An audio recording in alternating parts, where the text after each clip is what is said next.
غزہ میں بھوک و افلاس کا راج، اسرائیل کی ہٹ درمی برقرار۔ غزہ میں مستقل جنگ بندی کے بجائے صرف چند گھنٹے حملے روکنے کا اعلان۔ مصر سے امدادی سامان کے ٹرک غزہ میں داخل۔ المواسی، دیر البلح اور غزہ سٹی میں روزانہ صبح 10 سے شام 8 بجے تک حملوں میں وقفہ کیا گیا۔ اسرائیلی فوج نے اٹلی سے جانے والے امدادی سامان کے جہاز پر قبضہ کر کے سوار لوگوں کو گرفتار کر لیا۔ فرانس سے منتخب یورپین پارلیمنٹ کے رکن ایما فریریو بھی امدادی جہاز پر سوار تھے۔ متحدہ عرب امارات اور اردن نے امداد کی فضائی ترسیل شروع کر دی۔ ورلڈ فوڈ پروگرام کے ترجمان نے بتایا غزہ میں 5 لاکھ افراد قحط جیسی صورتحال سے دوچار ہیں۔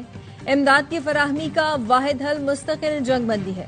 جنگ بندی کے بغیر پوری آبادی تک محفوظ اور مسلسل امداد ممکن نہیں۔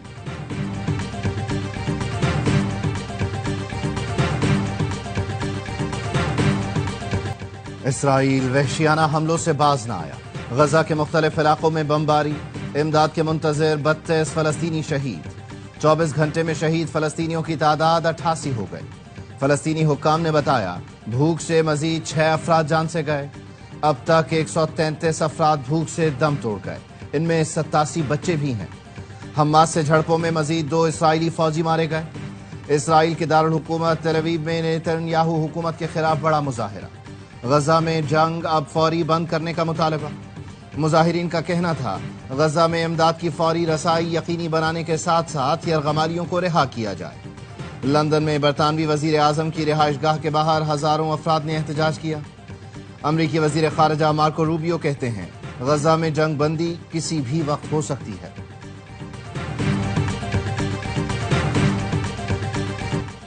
پی ٹی آئی حکومت مزید 6 ماہ رہتی تو پاکستان دیوالیہ ہو جاتا۔ ہم نے ملک کو بچایا۔ ہمارا ہدف پاکستان کو G20 میں شامل کرنا ہے۔ نائب وزیر اعظم اسحاق ڈار کا نیو یارک میں پاکستانی کمیونٹی سے خطاب، کہا کابل میں فیمس کپ آف ٹی کے بعد ملک میں دہشت گردی کی واپسی ہوئی۔ خطرناک مجرموں کو چھوڑ دیا گیا اور کالعدم TTP کے لیے سرحدوں کو کھول دیا گیا۔ پاکستان سفارتی سطح پر متحرک ہے، علاقائی روابط کو فروغ دے رہا ہے۔ افغانستان سے کہا ہے اپنی سرزمین پاکستان کے خلاف استعمال نہ ہونے دیں۔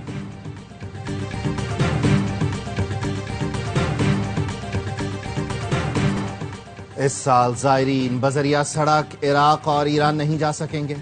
زیارت 40 کے لیے فضائی سفر کی اجازت ہوگی۔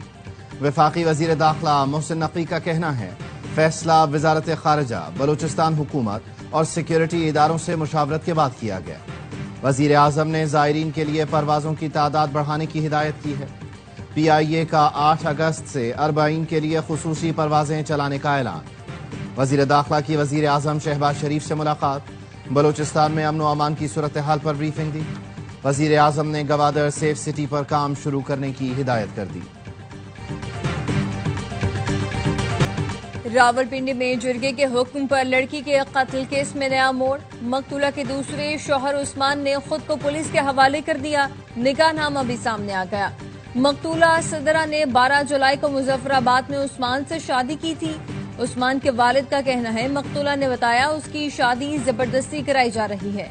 40,000 روپے کا بندوبست کر کے میں عدالت لے گیا۔ نکاح کے 4 دن بعد 10 لوگ اسلحہ سمیت گھر میں داخل ہوئے اور ہمیں دھمکیاں دیں۔ جرگے کے سربراہ عصمت اللہ کی ہوائی فائرنگ کی ویڈیو سامنے آ گئی۔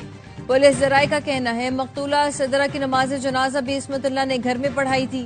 صدرہ کے قتل کے الزام میں 9 افراد کو گرفتار کیا گیا۔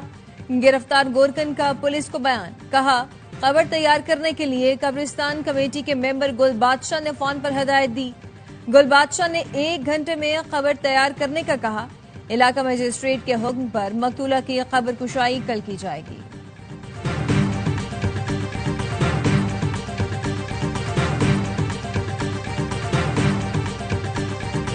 دیامر میں سیلاب متاثرین کا ریلیف نہ ملنے کا شکوہ۔ متاثرین کہتے ہیں ہمیں کوئی ریلیف نہیں ملا، کھلے آسمان تلے زندگی گزارنے پر مجبور ہیں۔ حکومتی اور انتظامی دعوے جھوٹے ہیں۔ ڈپٹی کمشنر صرف پروٹوکول کے ساتھ آتے ہیں، ہم سے کوئی نہیں ملا۔ ہمارے پاس کھانے پینے کا سامان ہے، نہ ہی ٹینٹ۔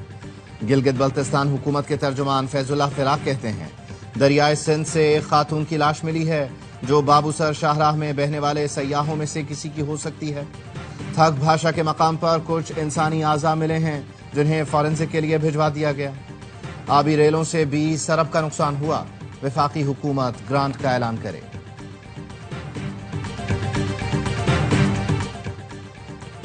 دریائے سندھ میں پانی کی سطح بلند ہونے لگی، لیا کے درجنوں دیہات زیر آب آ گئے۔ تونسا پل کے گائیڈ بند کا شگاف پر کرنے کے لیے لائی گئی مشینری دریا برد ہو گئی۔ ملک میں سیلابی صورتحال تو بلوچستان کے نہروں میں پانی کی شدید قلت سے کسان پریشان۔ زمیندار ایسوسی ایشن بلوچستان کا کہنا ہے دریائے سندھ سے نکلنے والی کیتھر کینال میں پانی کی کمی کے باعث تحصیل گنداخا کے نہروں میں پانی کی شدید قلت پیدا ہونے لگی۔ نہان کے لیے کاشت کی گئی پنیری خشک ہونے سے کسانوں کے مالی نقصان کا اندیشہ۔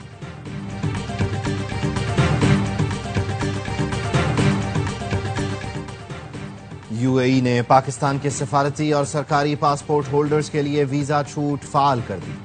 نائب وزیر اعظم اسحاق ڈار نے بتایا یو اے ای کے نائب وزیر اعظم شیخ عبداللہ بن زید ال نہیان سے گزشتہ دنوں ملاقات ہوئی۔ برادر ملکوں کے درمیان سفارتی اور سرکاری پاسپورٹس پر باہمی ویزا چھوٹ پر اتفاق ہوا۔ ایم او یو پر دستخط کے 30 دن بعد ویزا چھوٹ نافذ العمل ہو جائے گی۔ اسی نوعیت کی باہمی سہولت یو اے ای کے شہریوں کے لیے بھی پاکستانی ہوائی اڈوں پر نافذ کر دی گئی۔ میریان میں دہشت گردوں کی موجودگی پر پولیس ریڈ الرٹ ہے۔ آر پی او بنو سجاد خان کا کہنا ہے دہشت گردوں کے خلاف پولیس اور سیکیورٹی اداروں کا مشترکہ آپریشن کیا جائے گا۔ دہشت گردوں نے بسیا خیل اور بکا خیل تھانے پر حملے کیے جو ناکام بنا دیے۔ دہشت گردوں کا اڑا گیا ڈرون انہی پر گر گیا۔ دہشت گردوں نے ڈرون اڑایا، پولیس نے سسٹم جام کر دیا۔ متعدد دہشت گردوں کے زخمی ہونے کی اطلاعات ہیں۔ ڈی پی او بنو سلیم عباس کلاچی نے آر وائی نیوز کو بتایا 200 سے زائد خوارج تھانہ میریان کی حدود میں موجود ہیں۔ خارجی دہشت گرد بچوں کو ڈھال بنانے کی کوشش کرتے ہیں۔ سی پیک کا پہلا مرحلہ کامیابی سے مکمل۔ دوسرے مرحلے میں صنعتی تعاون، زراعت، آئی ٹی اور سماجی ترقی پر توجہ ہے۔ وفاقی وزیر برائے منصوبہ بندی و ترقی احسن اقبال سے چین کے سفیر جیانگ زائڈونگ کی ملاقات۔ احسن اقبال نے کہا سی پیک کو وسطی ایشیا سے جوڑنا خطے میں اقتصادی استحکام کا ذریعہ ہوگا۔ سی پیک منصوبوں کی سیکیورٹی بہتر بنانے کے لیے حکومت نے اقدامات کیے ہیں۔ گوادر اور گرد و نواح میں معدنیات کے شعبے میں بے شمار مواقع ہیں۔ پاکستان سپیس سینٹر کا قیام قومی اہمیت کا حامل ہے۔ منصوبہ جلد مکمل کرنے کے لیے چین کلیدی کردار ادا کرے گا۔ چینی سفیر نے کہا پاک چین تعاون آنے والے برسوں میں مزید وسعت اختیار کرے گا۔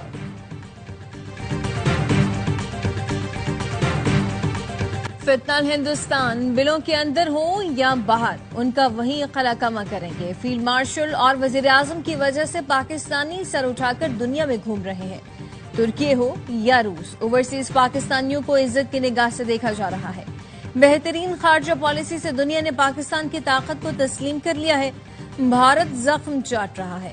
وزیر ریلوے حنیف عباسی کہتے ہیں ریلوے کی بیوروکریسی کو کہتا ہوں کام کریں، چھٹی نہیں ملے گی۔ وفاقی حکومت پینشن اور تنخواہوں کا بوجھ اٹھا لے تو ریلوے کو منافع بخش دوں گا۔ ایس پی آر کا جی سی یونیورسٹی لاہور کا دورہ، طلباء کا جذبہ بیدنی، قومی جذبے سے لبریز ملی نغمے کا شاندار مظاہرہ۔ لیفٹیننٹ جنرل احمد شریف کی آمد پر فضا پاک فوج کے حق میں نعروں سے گونج اٹھی۔ آپریشن بنیاد مرصوص میں کامیابی پر نوجوانوں کا اظہار یکجہتی، طلباء نے پاک فوج کو دل سے سراہا۔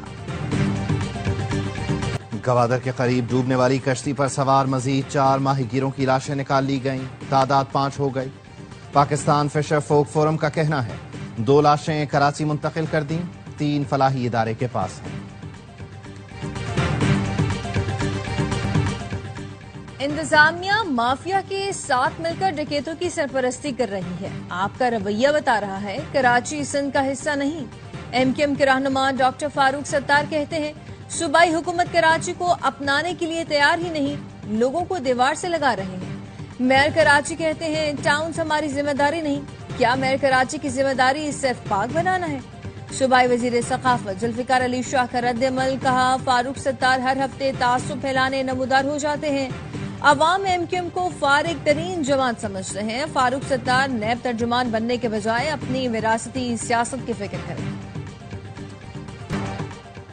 عالمی بینک کے وفد کا کراچی میں yellow line B R T site office کا دورہ، سندھ کے سینئر وزیر نے منصوبے پر بریفنگ دی۔ شرجیل انعام میمن نے کہا یلو لائن ویژنری منصوبہ ہے جس سے لاکھوں لوگوں کا فائدہ ہوگا۔ منصوبہ شاہراہ نور جہاں سے کورنگی صنعتی ایریا اور لانڈھی تک محیط ہوگا۔ کراچی سرکولر ریلوے اور کراچی تا سکھر ہائی سپیڈ ریل منصوبے پر بھی کام جاری ہے۔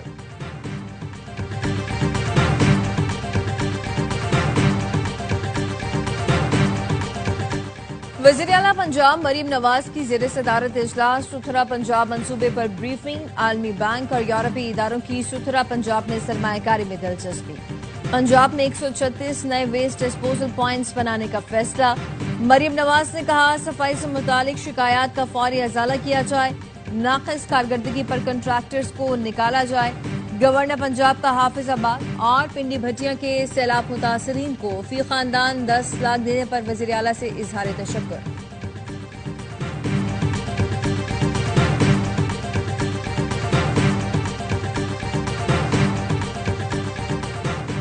لکی مروت شمالی وزیرستان اور عمرکوٹ میں پولیو کے 3 کیسز کی تصدیق۔ رواں سال پولیو کے رپورٹ کیسز کی تعداد 17 ہو گئی۔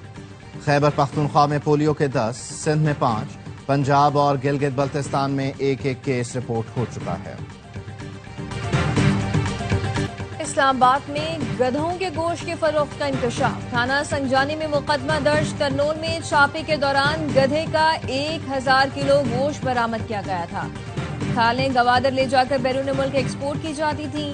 ایف آئی آر کے مطابق گرفتار غیر ملکی گوشت کے حوالے سے ریکارڈ یا کوئی واضح جواب نہ مل سکا۔ گوشت کی خرید و فروخت اور سپلائی کی تحقیقات کے لیے 3 رکنی کمیٹی تشکیل دی گئی۔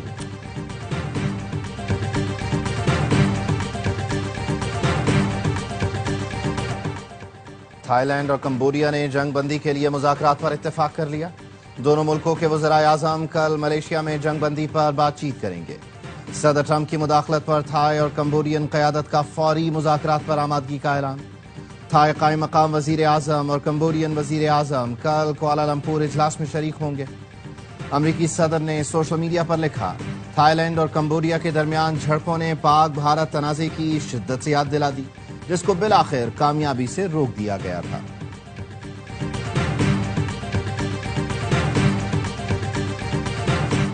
اقوام متحدہ میں عالمی کانفرنس کی تیاریاں۔ سعودی عرب فلسطینی ریاست کے قیام کے لیے سرگرم۔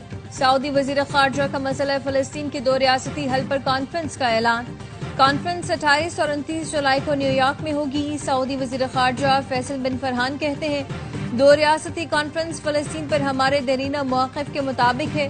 کانفرنس سے عالمی قراردادوں پر عمل درآمد کی راہ ہموار ہوگی۔ سعودی قیادت مشرق وسطی میں دیرپا امن کے لیے کوششیں کر رہی ہے۔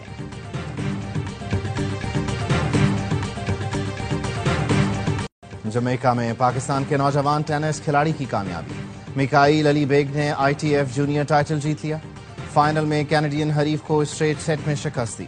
میکائیل کی فتح کا اسکور 6-2 اور 7-6 رہا۔ واشنگٹن اوپن میں روسی کھلاڑی کی بڑی فتح۔ ایما راڈوکانو کو شکست دے کر فائنل کی دور سے باہر کر دیا۔ اینا نے برطانوی ٹینس سٹار کے خلاف اسٹریٹ سیٹ میں بازی ماری۔ ٹرافی کے حصول کے لیے اینا کا مقابلہ کینیڈین حریف سے ہوگا۔ امریکہ نہیں جائیں گے، امریکی سامان نہیں خریدیں گے۔ ٹیرف عائد کرنے کے بعد کینیڈا میں امریکہ کے بائیکاٹ کی مہم زور پکڑنے لگی۔ کینیڈین شہریوں نے امریکہ جانے کے بجائے مقامی شہروں کو ترجیح دینا شروع کر دی۔ گرمی کی چھٹیاں گزارنے امریکی شہر میامی کے بجائے مونٹریال کا رخ کر رہے ہیں۔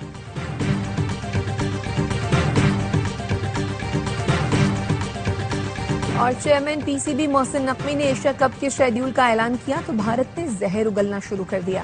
صحافی، کرکٹرز اور ارکان پارلیمنٹ نے اپنی ہی حکومت کو آڑے ہاتھوں لیا۔ سابق کپتان اظہر الدین نے کہا بھارت پاکستان سے باہمی سیریز نہیں کھیلتا تو ہر قسم کی کرکٹ کا بائیکاٹ کرنا چاہیے۔ شیو سینا کی رکن کی بھی مودی سرکار پر تنقید۔ بھارتی ٹیم کے ہیڈ کوچ گوتم گمبھیر کا پرانا بیان پھر وائرل ہو گیا جس میں وہ کہتے تھے کہ پاکستان سے کرکٹ نہیں کھیلنی چاہیے۔